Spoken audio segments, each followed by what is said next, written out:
Good evening and welcome to Radio Saltire. This is the Monday Night Fitba show. I'm your host Scott McIntosh this evening and I'm joined by one of our ever faithful regulars restoring the natural order. Say hello to us, Sean. Hello. Perfect. Okay, now it's just going to be me, myself and Sean in the studio this evening. So what we thought we would cover would be mainly Hearts related content. We are hoping that we can get some Hibs stuff out possibly later on this week. But unfortunately Craig can no longer join the show for the foreseeable future due to some family sort of updates. So we're going to do our best to try and sort of keep up with the Hibs stuff for the time being. But if you do have a bit of an interest in getting involved and you're an ever faithful Hibby that follows them home and away, then by all means maybe try and get in touch with us directly through our Twitter account and we can get in touch with you and see if we can try and arrange to get you on the show at some stage. Now, in terms of the weekend's action, we're going to jump straight in at Tynecastle. It finished Hearts 1, Motherwell 1. Now, Sean, to start off in terms of looking back on that match and sort of trying to dissect it, I thought we would start off by getting straight away your initial thoughts once you saw the team sheet before 2 o'clock. Were you like myself in thinking that there could have been some issues trying to make things click in the final third when you saw our options from midfield up? I think that was always going to be the problem area for us, especially with the weather and the factor that was playing. Obviously Naismith and his lack of height, although he can get up and challenge in the air, he was never going to be a target man up front for us if he was playing in that advanced position, and the conditions weren't particularly conducive to trying to lump the ball anyway, because it was a lottery where it would end up. So I think that was going to be the issue, most likely if, well, we know now that Naismith did play up there, but thinking before the game, if he was going to play there, most likely it was going to be in that Bobby Firmino false 9 type position. That he's a striker, but he's really relying on people either coming from the wings or breaking from midfield to try and get beyond them. He's just causing a nuisance to the centre half to let someone else get in that position. So I think that was the issue, obviously, because we had so many youngsters coming into the team as well. Although they've had wee beddings in other games, you're still not 100% sure on what position they're going to line up, what formation we're going to line up. They've not got positions necessarily nailed down at this point in time. So it was a bit of a lottery, but with the congestion of fixtures where it is just now, that's always going to happen. Unfortunately, we've not got the size of squad that we've had in previous years. We've not got the squad that some of the other teams in our league have. So our youngsters are looking good, and I'm glad we're taking chances on them. Unfortunately, it fell in a game that we came up against a physical team in a really, really windy day, which I don't think played into our hands. What was your thinking on that, Scott? I kind of feel that, looking at the team lineup, it was definitely a case of going against type for someone like Craig Levein, who has been well known for being very stringent and sort of someone who's very much, of the belief that it's 4-4-2, it's fairly standard, and there's not going to be too much based on that. What I would say with regards to that is that when I looked at the midfield part of the team, it did look as if, there did seem to be a lot of focus on people just being allowed to play within themselves, not really focus on playing a particular position. Callaghan seemed to be coming off the left quite a bit. Naturally, I think we seem to be quite happy with Mitchell playing left wing back, but then over on the right, I think we acknowledged that Smith is probably more of a full back, so they've decided to look at that and maybe think that, they needed to get someone like McDonald trying to sort of help out there. Yeah. It did look as if, from the midfield going forward, that almost free style that he was giving the midfielders almost sort of worked against us. Naismith seemed to be dropping off as well when he wasn't getting much service. And rather than having a set formation, it did look as if everyone was playing almost within a sort of 5 or 7-a-side team, which didn't seem to click. It's great when that clicks for you, but it didn't seem to happen for us on Saturday. I think they were trying to take the stance of the almost Ajax type setup of, if a player leaves his position and goes into your position while you take up his, that fluidity, especially in the forward sections, that we had so many players that weren't necessarily playing in their first position, that we do need that fluidity of being able to take up positions and have that knowledge of multiple positions, which I do think we are getting from the youth players. I think that has been somewhat ingrained into them that, yes, although you are a left winger, a right winger, wherever, we're going to try you in different positions over time as well, because you never know when you're going to have to do a job elsewhere. So I think although the game was on a knife edge at times, I think it was slightly ropey depending on the conditions and how the game was ebbing and flowing. But I think the youngsters were able to bed into it at times. Other times they were able to get bossed out, and I think that depended on the movement of the more experienced players at times. Sticking with the formation then, we did sort of revert back to that back three that we successfully deployed against Hibs. Now that was a change from the midweek flat back four that we had against Hamilton. Seems to bring out the best in certain fullbacks but not in others. Discuss just briefly how you feel that 3-5-2 formation, or 3-4-3 as it can be deployed like it was in the second half, can benefit the likes of Dimitri Mitchell but almost stunt players such as Michael Smith, who maybe can't offer us quite as much going forward. I think we've seen in the past couple of games how much I find Dimitri Mitchell seems to be, especially in an attacking presence. He had the most clear-cut chances for that Hearts team at the weekend. It seems evidently clear that he was a winger before converting into a fullback, with the way he commands himself breaking into the box. Especially, there's not that intimidation or fear factor that there is from other fullbacks. So you can, obviously, when you're doing a direct comparison, Michael Smith is an out-and-out fullback. Him parading up the line, him trying to bomb forward isn't necessarily his strong suit. So is the wing-back position is always naturally going to be better suited to the fullback who's converted from a winger. You've seen it, Antonio Valencia. He's been somewhat of a revelation for Man United and got them out of a lot of sticky situations because he's made that right back position his own. But he's been so good for them because he was quite a good winger before that. His time at Wigan and stuff, that's the whole reason he got his move to Man United, and then they've converted him there. So Dimitri Mitchell is tailor-made for that position. Unfortunately, with, as we said, the fixture congestion, Michael Smith's came in. He's not necessarily been playing regularly at the moment, which I don't think has helped him. But Conor Randall's shown how to play that right wing-back position. So a direct comparison between the two, Michael Smith in recent performances looked a lot better playing as a third centre-half against Celtic than he did necessarily against Motherwell. Not to say that he was particularly bad, but it's just not. It's no his bag. It's no him getting forward in that manner, especially getting into the final third and trying to get crosses in, isn't necessarily his game. And I think for all the good things he does, how good Conor Randall's been playing recently and shining a light on the negatives, I think could possibly affect Michael Smith from a fan perspective. I think people were getting more down on him than he probably should get, just because, as I say, he was almost played out of position. Yes, it's very close to his position, but he's having to do a lot of things that he doesn't necessarily need to do quite as regularly.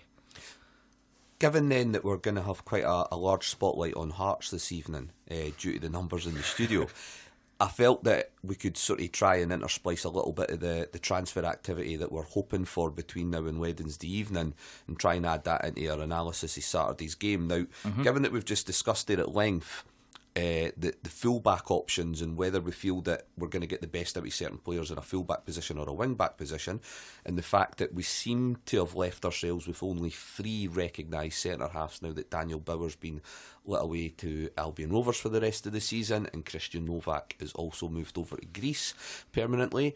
would you say that there's possibly a position there for Michael Smith to get involved in that back three if that's the way that we want to try and play most weeks? I think if we are playing as a back three, that has to be his position. Going on the weekend's performance and the fact of the injury hit season he's had so far, I would probably have Michael Smith playing ahead of Aaron Hughes. Yes, Aaron Hughes can bring experience, but I think he was found wanting in a few times at the weekend, and that worries me, against considering that's happening against Motherwell, that when you come up against those teams, especially a Hibs team with the pace they've got in behind, a Celtic team with the guile and trickery they've got, that he would be found out a lot more than he was at the weekend. So I think Michael Smith, we've already seen how he's been tested against the best team in the league and came through with top marks. So I think, especially if we are training on a regular basis with him playing in that position, I think he can definitely do a job there. You never know if he can impress at club level as well. There's always an opportunity for him at national level, because it doesn't necessarily seem to be on the cards for him to actually make a run at getting into the team full time at right back at national level. So if he's taken over for Aaron Hughes at club level, who knows, he could take over from him at international level. So I think if you present it to him in that light as well, there's a possibility that he rolls with it and wants to possibly make that position change. But I think, as we've said, Conor Randall, centre midfielder, and Conor Randall, fullback / wing back, are two entirely different players. And the Conor Randall we have at fullback and wing back seems to be an absolute find for us at this moment in time. So Michael Smith, as good as he done early in the season, if Conor Randall's fit, he's going to play in that position. We've seen Craig Levein speak recently on how he's the type of player he likes.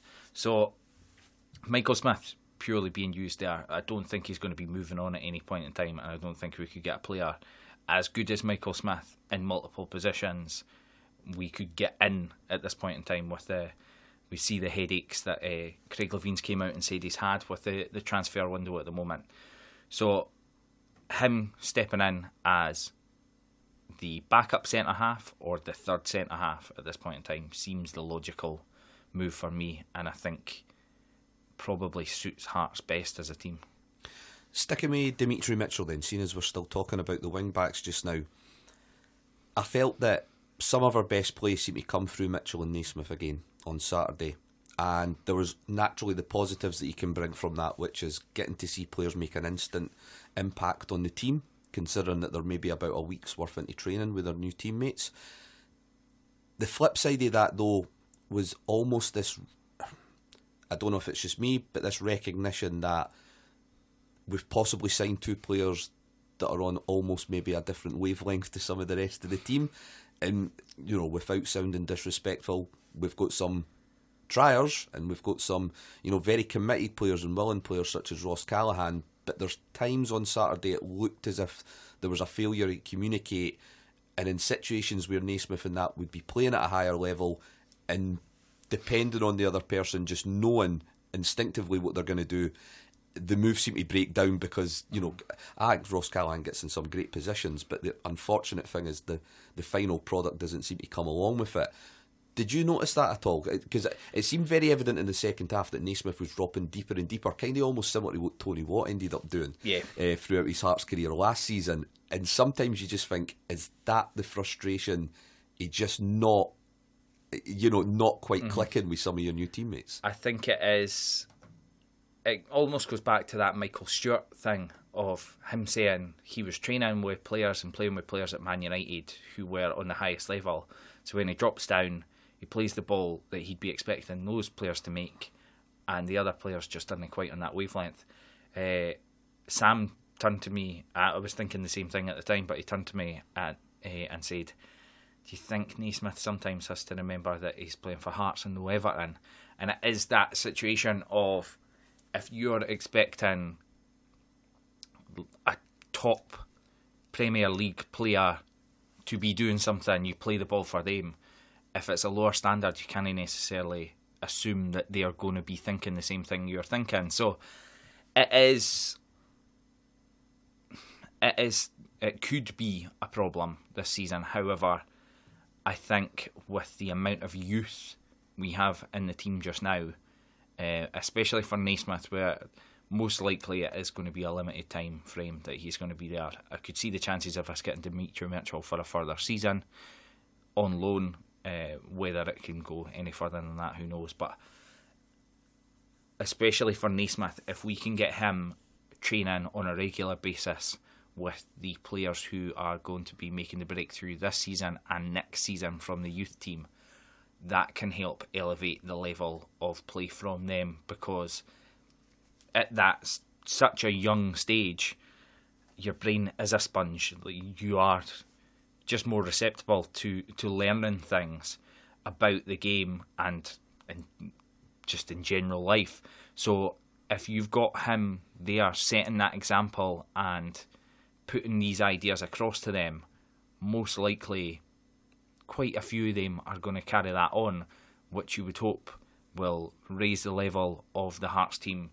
Probably you would see that beginning of the season next season. Hopefully that would start to buy in over the pre-season period. So I think, yes, although it could stand out at this moment in time that it does feel like he's playing on a higher level than other players and they don't necessarily seem to mesh, I think there's more chance of that having benefits come the future, whether he's there or not.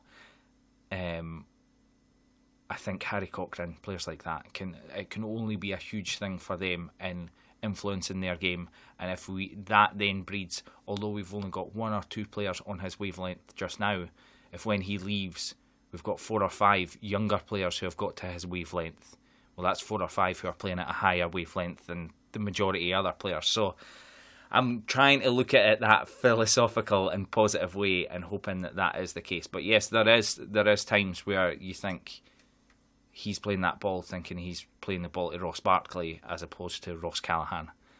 And there is that issue. I think Callaghan as well, as you said, is somewhat cuts a frustrating figure because you can see what he's trying and sometimes the technique isn't necessarily there.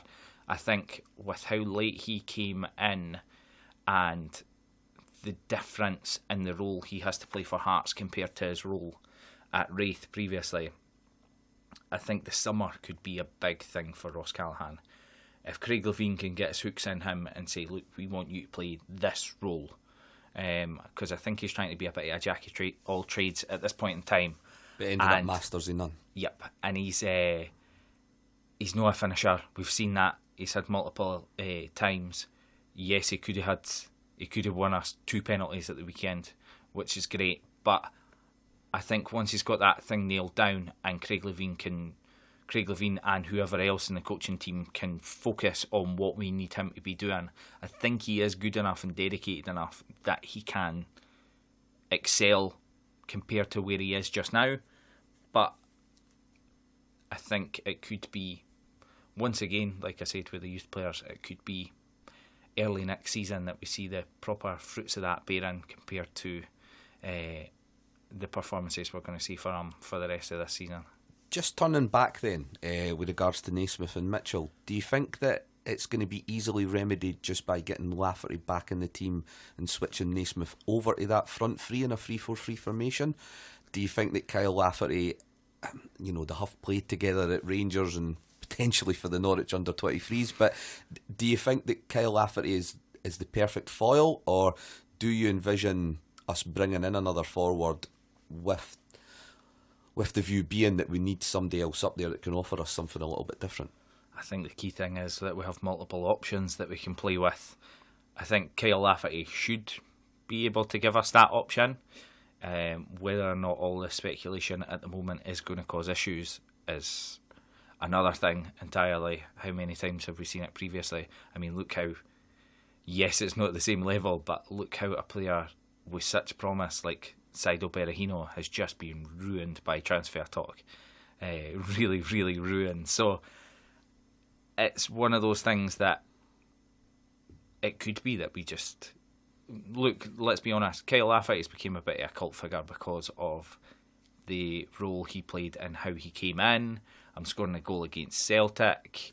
So on and so forth. There are certain things he's done that depending on how you look into the celebration, he's possibly a cult hero because of that. He's played himself up to the fans and made himself, regardless of his performances on a day or a week-to-week basis, made himself he is a talisman, isn't he? Aye, he's been the idol that we've not had since Rudy Scatchell, most likely. So that plays a different part in it, because obviously he's a huge thing for the fans if he's on the park. Most likely the average fan who struggles to get behind the team, if he does something, there's more chance that the fans getting behind him. So he's important from that standpoint, but he's not the be all and end all of Hearts play.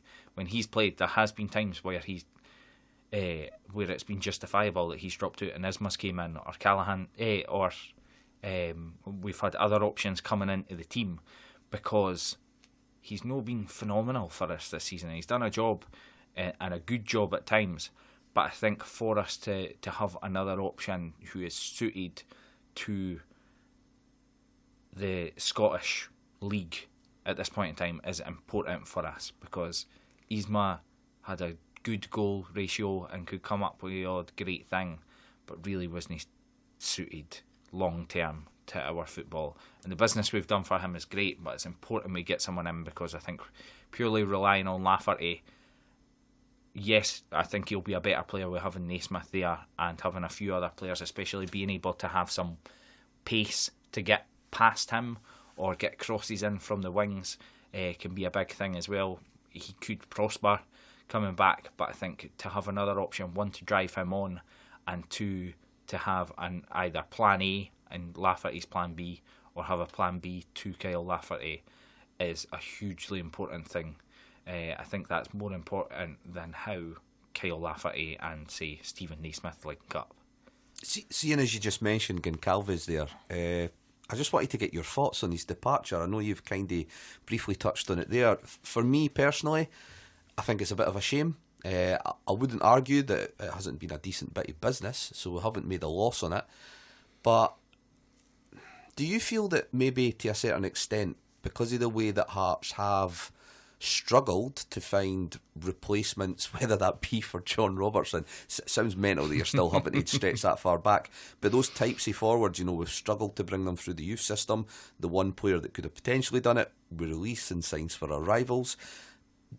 Do you feel that we've almost been conditioned into looking at work rate and link-up play first of all before looking into strike ratio? Because Goncalves definitely seemed to be a victim of the type of fan that wants to see effort and drive and commitment before actually looking at ability.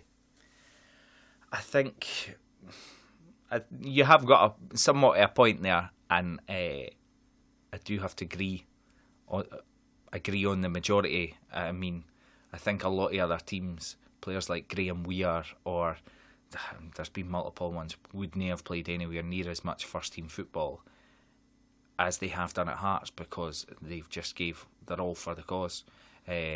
One of the players who done best with that and just showed and wasn't the greatest player in front of goal, but would run for days for you, was Gary Wales, and he was a cult hero to me at that point in time, because he would chase any type of lost cause, and that has been the position we've been in, that we have been so lacking for finishers.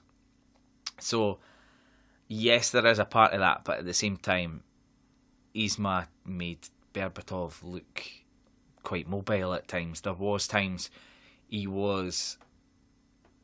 think Isma was on a slippery slope. There's obviously been certain rumours of him being a bit of a playboy, liking a bit of a drink, there being certain issues that I don't think Craig Levein would necessarily look fondly on. He could somewhat look past it in a director of football role, but when he's the one dealing with it on a one-to-one basis, I could see him being like, we're doubling our money, alright, bye. He's somewhat a mercurial player. I've said before, I'm pretty certain that his favourite player was Thierry Henry. the way that he liked to drift out to the left and come in. However, I'm hitting the bar against Aberdeen, like all those wee glimpses of, oh, he can do something spectacular, were becoming few and far between. We were seeing it a lot less. He was cutting a lot more of a frustrating figure because, one, he didn't look like he could be that bothered, and two, fans were, it was the obvious groans that were going with when he was involved. So look, I think he'd done a better job than he's probably going to get credit for in his time at Hearts, but I can see it being the right time for him to move on. I think had he stayed, it was only going to further tarnish what he'd done compared to if he leaves now. We can at least look back on it with some fondness. Do you think in terms of his personality as an individual, the past 12 months is probably as brutal a 12 months as it would have been to introduce him as being a Hearts player? There was almost that stench of being part of that Cathro January transfer window that just never seemed to quite escape him, and he seemed to be, at the start, it seemed to work in his favour when we were comparing him to the guys who were still there, whether it be Chulis or Avlanitis or Struna. But then as they eventually made their way out, Goncalves just seemed to be in this little bundle with Martin, where it was like, well, yeah, they're still here. We've still got to get rid of these guys. And he seems to almost have to have taken, I think he had to take quite a lot of responsibility on his shoulders that probably wasn't deserving in terms of that bad run that we had, towards the end of last season, and also the problems that we faced at the start of this. Definitely in terms of his conditioning, I think there was just criticism for that. But again, how stable has that dressing room been up until Craig Levein came back in? I think the biggest issue that there has been for Isma, though, is he's one of those players that, as I say, most likely isn't best suited for our type of league. I think he can go other places and we probably do a much better job and be much better suited to their style of football. However, I think with the way he did play, as soon as the goals somewhat dry up, he is one of the first people that the Boo Boys are going to go for, and I think that affects him in a certain way, that his performances were dropping because of that, and I didn't think he was ever going to really get out of that Boo Boy territory where he was. So once again, I think it's probably good business as long as we can get a suitable replacement, and whether we can get that suitable replacement in before the window closes is the biggest thing just now, because certainly from the interviews I've seen with Craig Levein in the past 24 hours, he's looking less and less positive about that possibility happening, and I do worry that we're maybe going to panic and bring someone in who's really no of a standard up to it, and then we're just back to the same in the summer, trying to look for someone to take over that again, and probably trying to move on someone who's came in as a last minute purchase. So okay, well, I've just mentioned Ian Cathro's name, so I'm away to wash my mouth out. So I think this is as good a time as any just to call half time and introduce you to some of the great jingles that we've got here available on Radio Saltaire. Stay tuned, there'll be more Monday Night Football still to come. Affordable Kitchens and Bathrooms by Jacqueline Johnston, East Lothian's largest kitchen and bathroom design studio, all with a woman's touch. We're a local family business who specialise in quality and style at affordable prices. With over 20 years of experience in kitchen, bathroom and bedroom design, we always put our experience to good use. Showroom viewing is available by appointment, and we also offer customers a free design consultation. For more information, call 01875 613 661 or 07769 688 382. You can also visit our website at www.affordablekitchensandbathrooms.co.uk. Advertising on the radio is still one of the most primary sources to get your message and your company's values across. If you wish to advertise with Radio Saltaire, email now to info@radiosaltaire.org. Hi, Susie Perry here, lover of cars and all things tech. If, like me, you love listening to radio in your car, you should switch to digital radio. There are loads of digital radio sets and adapters, and any car can be converted. Or if you're buying a new car, make sure it comes with digital radio. Ask your car dealer, car radio retailer, or visit getdigitalradio.com. If you love radio, go digital. AC Taxis offer a full comprehensive private hire taxi, minibus and coach service throughout East Lothian. If you're going to a party, a business conference or enjoying a day at the races, we can cater for your every need with vehicles capable of carrying up to 36 passengers. Our taxi service is second to none. Call AC Taxis now on 01875 615015. Music for Scotland. Radio Saltire. And we're back here on Monday evening at Radio Saltire with the Monday Night Football Show. Thanks again for staying tuned with us. Now, we're going to go back to Saturday's action. I know we've discussed transfers quite at large this evening. Now, I wanted to try and give a shout out here to Willie Collum and make sure that we do have a dedicated, I'm hopeful, just 5 minutes on some of the more controversial decisions that were made on Saturday. Now, for me, I think that when you draw a game, ultimately you should look at your own team's feelings first of all, and that is something that we will look at later on in the show with regards to how we lost that goal in stoppage time. But in the first half, the game was fairly even, and there was a lot of back and forth. There was 2 major penalty calls that went against us. Now, the first one was a handball against Cedric Kipre. What was your impression? We get a fairly decent view for both decisions for where we sit in the main stand. Yeah. What did you think of the first one? It's a really good save. I thought it was... I thought at the time that it clearly came off his arm. Yes, it might look to the referee like he's trying to extend his chest to it and get there, but as I've seen from watching the highlights thereafter, I'm pretty certain it comes off his arm. I think it's fairly clear, and I think it should have been given. There's no way really to dress it up. He makes a movement towards the ball, so there can't be any question that it was accidental, anything like that. I think it's fairly clear that it comes off his arm. Whether he's trying to get it with his chest, he doesn't. It hits his arm, and I think that's a fairly stonewall penalty.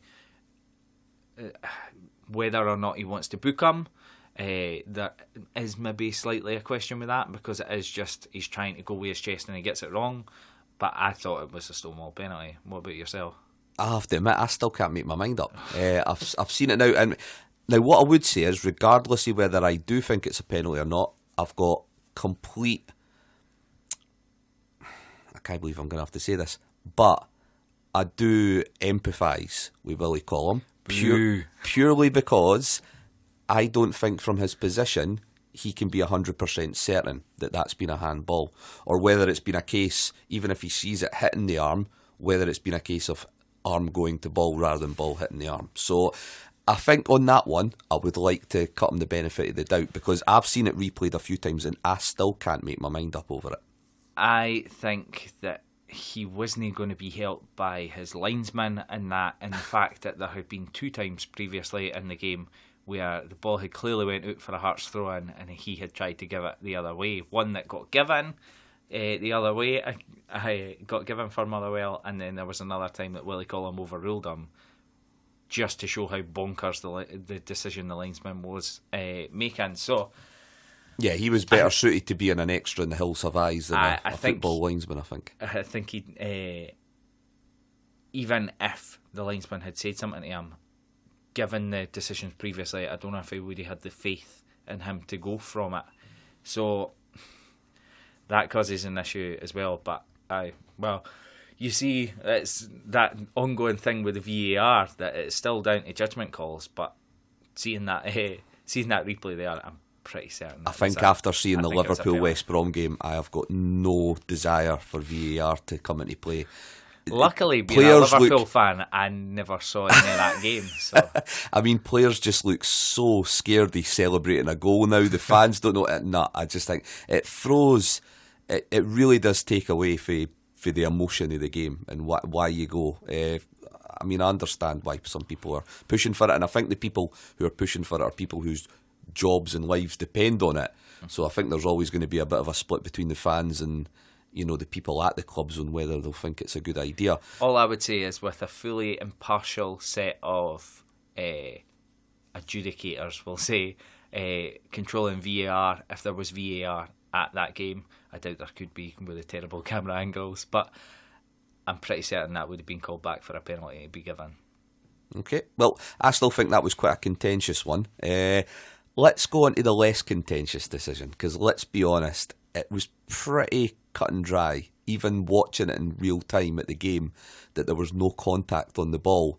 And at Willie Collum, unlike the positioning he was in for the first decision, he actually had a clear view of it from around 5-6 yards. Let's bypass the whole thing about whether he was wrong. We all know he was wrong. How does he get that wrong, though? Because that's a more interesting question on whether he was wrong. See, like, I don't know if I can even say sheer incompetence, because it's Willie Collum, so I didn't necessarily think that is. I think you think there's some dark arts involved in. Well, with everything that's happened previously, you kind of have to go there. Maybe Neil Lennon's just been making some sort of voodoo doll since last Monday. I don't know. I just think that, I mean, it was, once again, to be honest, I think there's more. It's more contentious the fact that he says he plays the ball. I think if he had said, no, he never made contact with the man, that's probably, like, looking back at the highlights, contact is more minimal than him playing the ball. Like, there's no question that he just didn't play the ball. If he'd booked Callaghan, it could for have been a more. Dive. It could have been more understanding. That makes more sense in my brain than him saying that he's touched the ball. It's just one of those ones where you're like, no, this is. You can't help but feel like something's bent against you. Like, it is someone's paying it off. Like, I feel for the poor Italian fans who had to play against Juventus teams that were just paying off the refs, because that is what it feels like when decisions like that go against you. It just, I can't. Has it balanced itself out now because of the Shaw decision? Is it as simple as that? Just to say that, you know, that's how these things work out? Because that one could have been given as no over the line at the end there, which did get given over the line. So, no, I didn't. Unfortunately for clubs like Hearts, I didn't feel like that evening out thing actually works, because I felt like I had to ask that question for the balance. If it was evening out over my career of supporting Hearts, we would still be due a lot of things to be going our way. So it's one of those that, even speaking about it now, gets me slightly frustrated, because it does just feel like, well, what's the point in this playing? Like, what is the point in this? Because if we're not going to get 2 penalties, which I felt we deserved at the time, and then you concede in the 95th minute, then what is the point? Like, yes, I'm not saying that it was the best performance ever by Hearts. I think there's chances we could have lost that game by 2 or 3 goals, but it wasn't happening, and to lose the way we did with the possible penalty opportunities we could have had, it is one of those, right, I'm going home. I can't handle this anymore. What is the point? Well, I did say before this that I do believe that you sometimes have to look at your team's own failings before starting to look at referees. I think that perfectly then segues into us just fast forwarding to the very last few moments of the match. Now, who do you think has to shoulder most of the blame if I give you the following 2 options? David Milinkovic or John Souttar? Or do you have a third name that I haven't even thought of? Because some people were pointing the finger at some of the defenders in terms of the fact that a few of them were ball watching when the free kick comes in. I think, well, I'm intrigued. I'm not into. Give me your answer first, then, because I wouldn't have blamed John Souttar, so I want to see your reason. Well, there's a bit of a domino effect. It starts off with the fact that, you know, we had 2 clear breakaways in the final 5 minutes, the injury time. And the second time, Milinkovic has a number of options that he could go through in his head, and he picks the wrong one. Yes. Now, the ball makes its way. A wee dink into the middle. Yeah, I'm pretty sure that the ball does go to Curtis Main. Now, Curtis Main is a lot of things, and a lot of things that I probably couldn't say about him on radio, live radio anyway. He's 40 yards away from goal. Now, it's not Lee Griffiths. He isn't going to swivel and turn and shoot for 40 yards. At best, he's going to try and bring some of his teammates into the game. Now, why then does John Souttar decide to go through the back of him to try and win the ball? And therefore, for me, John Souttar is probably as culpable as anyone. Aye, I think I was slightly... I wasn't fully remembering who made that tackle. So yes, the John Souttar one does somewhat make sense. It's naive on his part. You could see that as a kind of like the Marvin Bartley one, trying to take it out so we can get settled at the back. With our defensive record, we should be happy with a fully fit Christophe Berra. If he's no carrying the knocks that he's had for the past 3 weeks and looked like he was going to get subbed about 4 times in the Motherwell game, I think he probably handles that set piece a bit better and might be able to go and challenge for it and get ahead on it. So I think there was that thinking, look, if we can stop this here, yes, it's a lump into a box against a team that's probably a bit more physical than us, but we've dealt with a lot of things over the past wee while, so I wouldn't necessarily blame Souttar. Yes, it's possibly naive from him, but at the same time, John Souttar's been ever present in a team that never conceded a goal for 830 minutes. So I think to blame him for that one might be slightly harsh. Milinkovic, yes, I could see what he was going for, but I initially at that point in time, as soon as the goal went in, turned to the people who was with it at the game and said, Milinkovic is getting chewed out after this game, because that was not even naive, that was a dumb decision. Let's stay with him then. Well, it's not exciting for the game, but if he takes it to the corner and keeps it in there, no one's going to have a go at him. Even if he runs and tries to do something, takes it further in, gets a shot, and then they go up the other end and score, fair enough, he's done something. But to lose it in just such a namby-pamby, like, it's not as if we've had a chance. It's not as if we've tried to do it and they've just got it away. It was just a kind of... It was a bizarre decision to give the ball away in that manner. Let's stick to Milinkovic's overall contribution then. It was very interesting that after the Celtic game, the 4-0 game, Craig Levein was quite rightly asked about, how much of an impact he felt that, said player had made on the match and also during his stint at Hearts. And he was very quick to come out and say his head's in the clouds, we still need to work on his concentration. But then there's the positives to come out of that, which is for a foreign wide player, he's definitely been one of the more committed types of that ilk that we've seen probably at least in a Hearts jersey, let alone probably play in the Scottish Premiership over the last 15-20 years. I have to admit to still being very split on whether we should keep him as a player. I think that the flashes of brilliance have just been that. They've been very much flashes, and I haven't seen enough out of him to suggest that we should be retaining him and halting the progress of someone like Callum Morrison, who will be coming into the first team when he returns back from Brecon, or maybe Lewis Moore or Tony McDonald as well, who's been starting to get some game time as well. What's your overall impression, firstly on Milinkovic, and secondly, apart from the goal and the decision-making leading up to the Motherwell goal as well, what do you feel was his overall contribution on Saturday? Well, going back to your original part of that, I think I'm the flip side of you. I think on a lot of the performances this season, but even at the weekend there, I thought he came on and changed the game. I thought he gave us options that we never necessarily had before. A wee bit more directness, apart from at the end when he gave the ball away to give them the opportunity to go up the other end. I can't remember exactly what happened, but there was one point where once again I turned around and said, we need to get him signed up.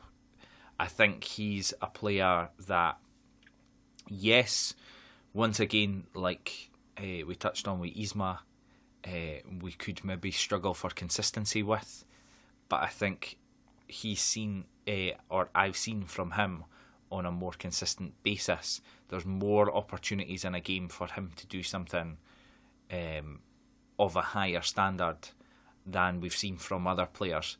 I think where you're looking for that one moment of brilliance from an Isma or whoever, I think he can give you 4 or 5 in a game. And yes, it might not be to as high a standard, but if you've got other good players there, he can create something for them.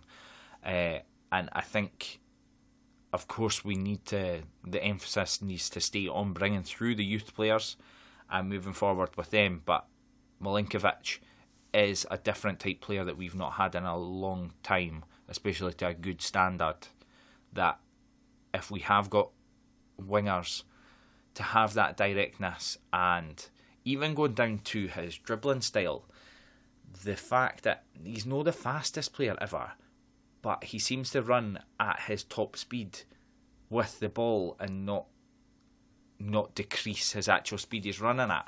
Things like that to look at for the youth players could be a good thing for going forward. So I thought he was one of our better players with the impact he made off the bench. Unfortunately, it was hugely tarnished by a bad choice that led to them getting the opportunity to, as I say, go up the other end and get that very painful goal we conceded in the 95th minute. But I would be I wouldn't go as far as saying desperate, but I would definitely be very happy if we came out in the next couple of days and said, look, we've done a deal.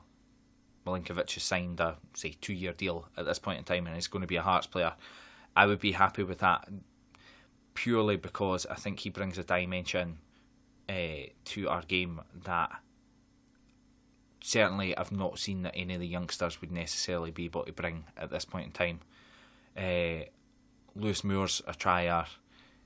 Anthony McDonald looks to have a wee bit of trickery and stuff, but in a very different way from Milinkovic.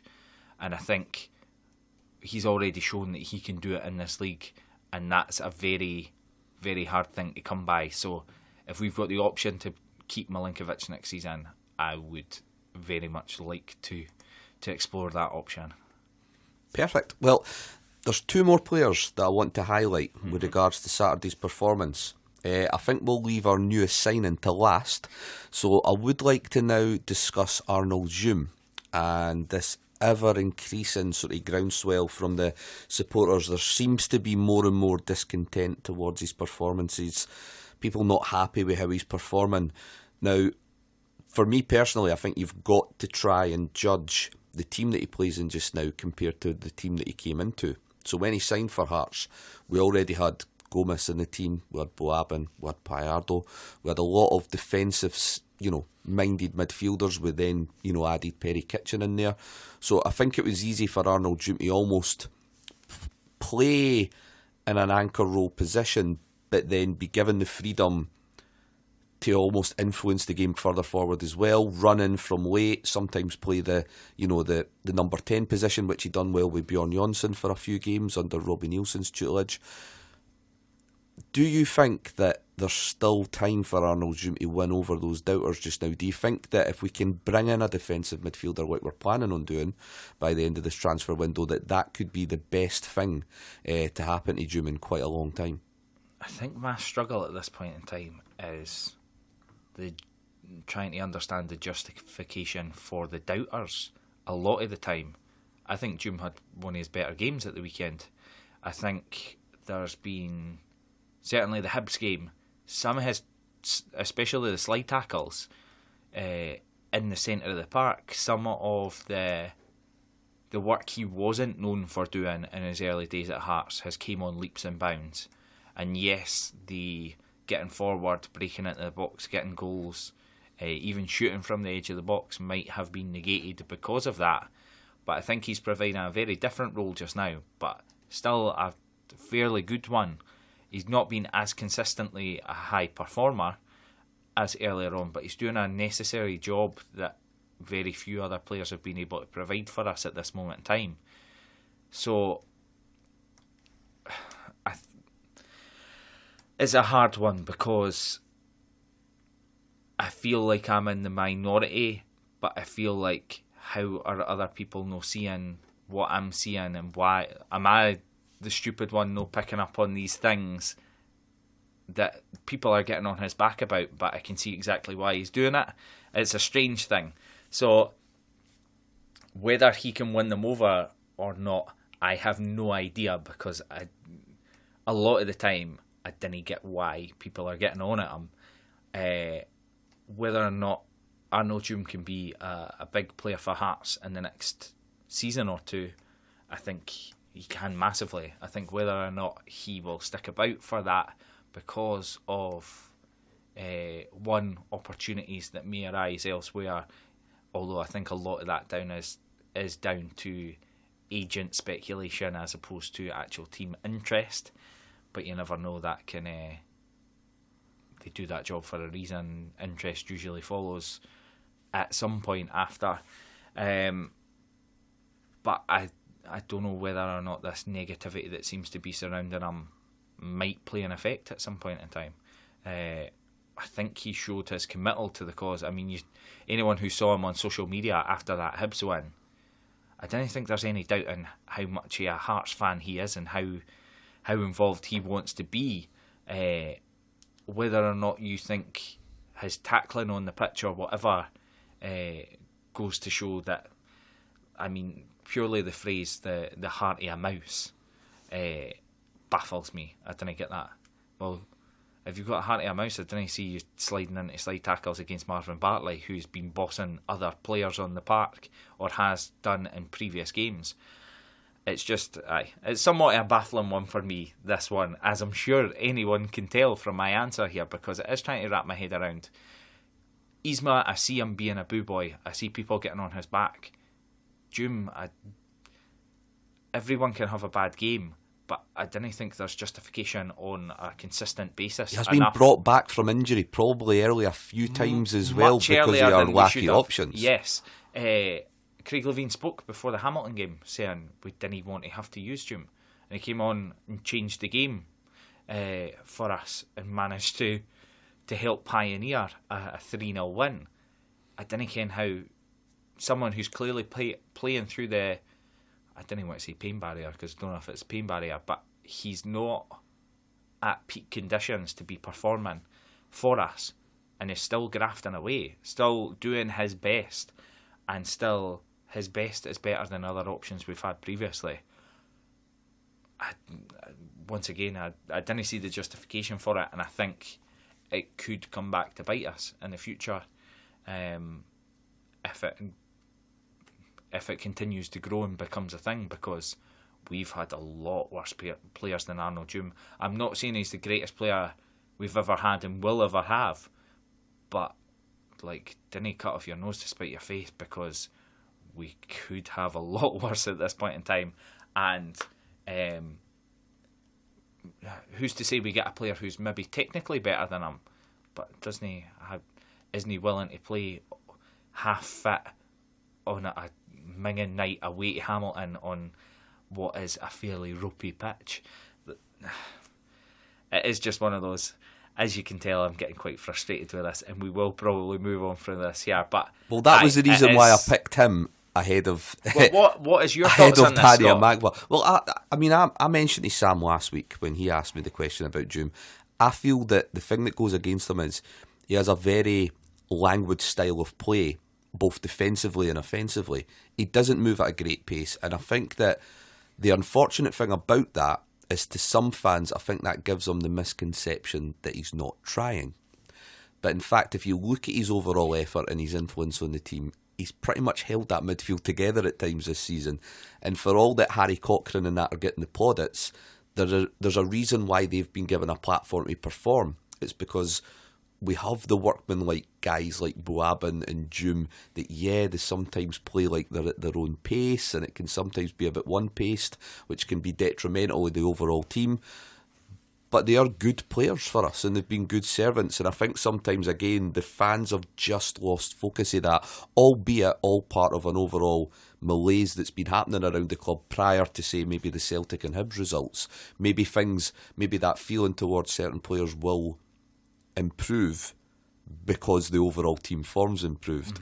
But yeah, I would probably just agree with what you've said and what Sam and that have said during previous weeks. It is quite baffling at times. You know, compared to the Goncalves, where you can look at things like conditioning and maybe temperament going against him. Jim, to me, is never.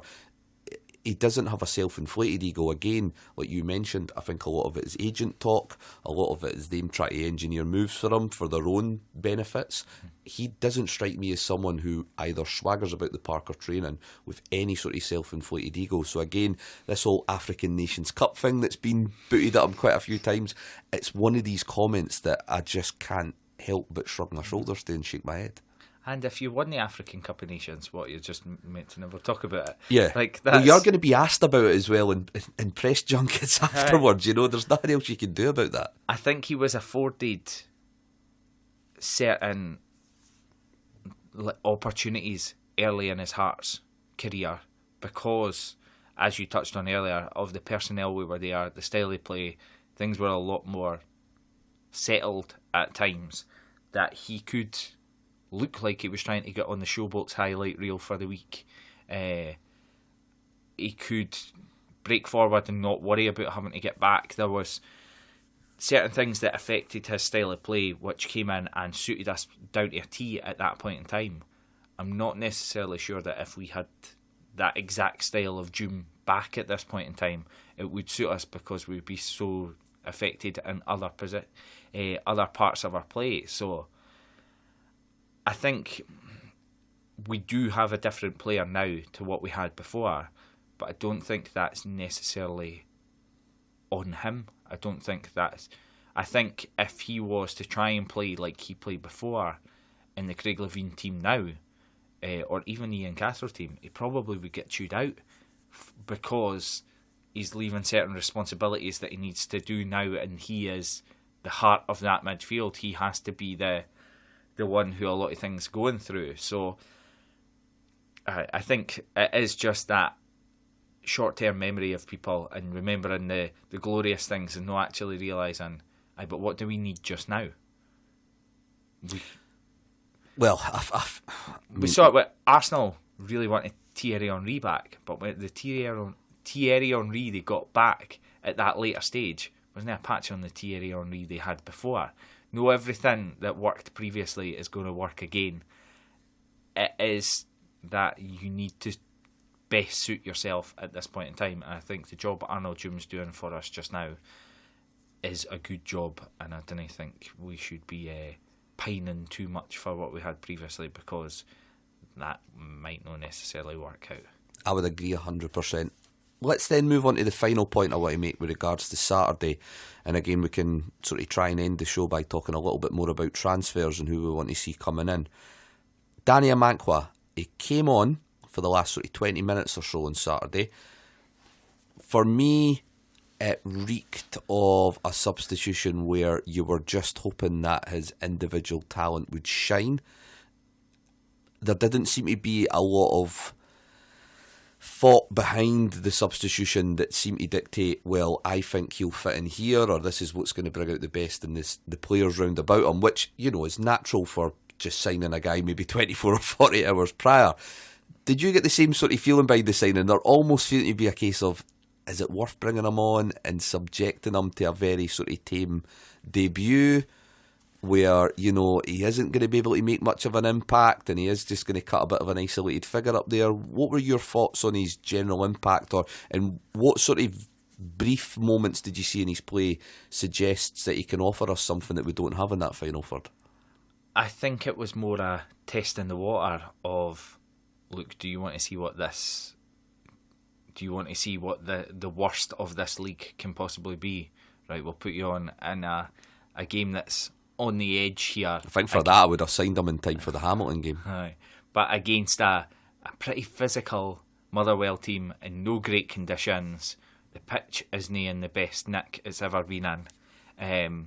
Go on. If you struggle here, no one will be surprised. But if you can do something, then great. I think it's more that, look, culture shock. This is what you're coming into. You need to adapt quickly if you want to make something happen. Unfortunately, he's came on at a time when we were 1-0 up and it's finished 1-1. So it's not the greatest memory for him to have. But I think that might strike home with a bit of reality of this is going to be different for you, and you're going to have to work hard to get into the style of play and go from there. I think it was hard to tell if he could bring anything at this point in time. As I say, it would have been a huge culture shock to him. I don't think there was any opportunity to necessarily look and see if the blistering pace that we all hope is there. It was one of those that there was nothing really to take away from the performance. I found it slightly strange that he almost seemed to be playing as the out-and-out striker when he came on. Certainly in the later part of it, he seemed to just be playing through the middle. Initially when he came on, it looked like Milinkovic and him switched wings and we were both going for it, but later he seemed to be the isolated figure up top. So whether or not we're looking at that as a possible option in case we can't get in a striker, who knows, but time will tell with this one. I didn't want to get my hopes too high for it. I know for a fact that for the past 4-5 years I've been signing him on FIFA and he's been top notch, so whether or not that's something to go off, most of the time it's not been. I think in terms of positives, the way in which we've handled the transfer's been it's been very telling compared to how we've been conducting our business over the last couple of years. Compared to, say, bringing in Martin on a 2.5-year deal or 3.5-year deal, Connor Salmon 3 years, things like that. It's encouraging that we seem to have looked at his injury record and says, right, he's never played away from his homeland before. We'll give him 18 months with the option in another year, and if it doesn't work, it doesn't work. So we don't feel like we're saddled with something when it doesn't appear to be working after 6 or 12 months. So it's quite encouraging to see how we're almost... It's weird because, listening to some other journalists, you would get the impression that Craig Levein had a handle on all previous transfer negotiations. But we do seem to have changed our tact with regards to scouting and the type of players that we're bringing in. So it'll be interesting to see how that continues. Anything else to sort of pinpoint on Saturday's game that we didn't cover so far? Just quickly on Amankwa, the only thing I would say, which is slightly unfortunate, and yes, we know it's in the thoughts of a lot of players, especially foreign players who come to us, but I still don't think you need to come out and blatantly say it, is he's another one to fall victim of the looking at it as a stepping stone for moving to the English Premier League. I try to view that though as he's ambitious, and I don't mind if he has 2 rip-roaring seasons that leads to him going there. I think we would all be happy with that. I think in today's age, I'm quite happy knowing that there's a balance between having the Amankwas and the Dooms who do see us as a stepping stone, and as long as they apply themselves rightly while they're at Hearts, I'm fine with that, and mixing them in with the local lads, whether that be Ross Callaghan or Andrew Irvine that we haven't really spoken about at length, Hearts guys who for them this could end up being the pinnacle of their career and they'd be quite happy with that.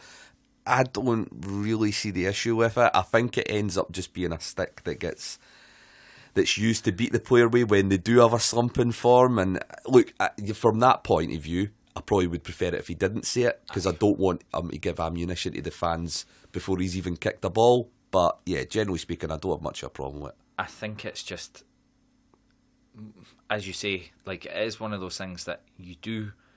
Certainly, some of the players Hearts have had previously who could have went on to bigger and better things and haven't. Yeah. I would like for us to get players. I'm really happy Callum Patterson's doing a really good job at Cardiff, and I hope he's playing in the Premier League next season and shines a good light on Hearts as a player we've brought through. But it doesn't have to be the first words out your mouth, basically, when you come into the team. I think the problem with it is, as well, is 2 of the most highest profile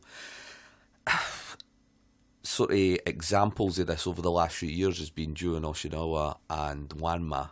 So I think it brings you back. It takes you back to players that you're not very fond of, and how they probably handled their first couple of press conferences. And again, it probably doesn't offer the greatest first impressions, but as a general rule of thumb, I don't really mind it. We'll remember Laria Kingston talking about how he was going to play for Barcelona. So, well, you know, the problem with that was he was already 35 when he signed for us, so he really had to get his skates on to try and make an impression. He had one of those canoe passports, aye. Yeah, I think that was the polite way of saying it, yeah. Going back to the weekend, I think, well, you just mentioned them there. I thought Andy Irvine had a decent outing.